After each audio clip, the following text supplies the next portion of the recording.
Hello বন্ধুরা, আজকে আমি তোমাদের সঙ্গে যে গল্পটি শেয়ার করব সেই গল্পটির নাম হচ্ছে স্বার্থপর ছেলে এবং এক মুঠি ছাই। তো চলো গল্পটি শুরু করা যাক।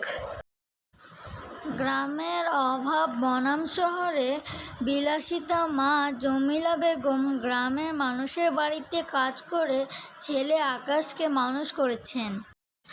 আকাশ এখন শহরের অনেক বড় ইঞ্জিনিয়ার।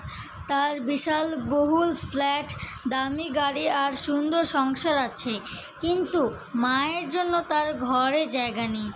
আকাশ তার মাকে শহরের বাড়িতে নিয়ে এসেছিল ঠিকই, কিন্তু তাকে কাজের লোকের মতো রান্নাঘরের পাশে শুতে দেয়। একদিন আকাশের বাড়িতে বড় একটি পার্টি ছিল। আকাশ তার মাকে সাবধান করে দিয়েছিল যে সে মেহমানদের সামনে না আসে, কিন্তু ভুলবশত মা ড্রয়িং রুমে চলে আসেন। তুমি এখানে কেন এসেছো? তোমার গায়ের থেকে গোবরের গন্ধ আসছে।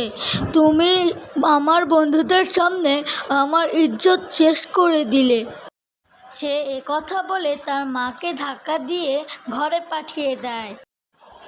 আকাশের স্ত্রী মিতা সবসময় আকাশকে উস্কানি দিত। একদিন আকাশ ঠিক করলো সে তার মাকে আর এই বাড়িতে রাখবে না। সে মাকে মিথ্যা কথা বলে একটি বৃদ্ধাশ্রমে রেখে আসে।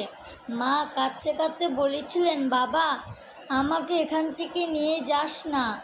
আমি ঘরের এক কোণে পড়ে থাকবো, কেউ টেরও পাবে না। আকাশ শোনেনি, সে ফিরেও তাকায়নি। 3 বছর পর বৃদ্ধাশ্রম থেকে খবর আসে মা মারা গেছেন। আকাশ দায়সারাভাবে সেখানে যায়। আশ্রমের ম্যানেজার আকাশকে একটি ছোট্ট কৌটা এবং একটি চিঠি দেয়। ম্যানেজার বলে, আপনার মা মৃত্যুর আগে এটি আপনার জন্য রেখে গেছেন। আকাশ কৌতূহলবশত কৌটাটি খুলতেই সেটিতে কেবল এক মুঠো ছাই। আকাশ অবাক হয়ে চিঠিটি পড়তে শুরু করে। চিঠিতে লেখা ছিল, খোকা, আমি জানতাম তুই যখন আসবি তখন আমার লাশটা পুড়ে ছাই হয়ে যাবে। এই এক মুঠো ছাই আমি তোর জন্য রেখে গেলাম। এটা সেই ছাই যা দিয়ে আমি গ্রাম থেকে শহরে তোর জন্য চুলা জ্বালিয়ে রান্না করতাম।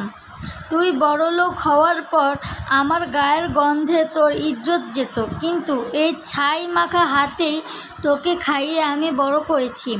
তোর ছোটবেলার সব স্মৃতি আজ এই ছাইয়ের মতো হয়ে গেছে। ভালো থাকিস বাবা। চিঠিটি পড়ে আকাশ ওখানে আছড়ে পড়ে কাঁদতে শুরু করে। সে বুঝতে পারে সে কি হারিয়েছে।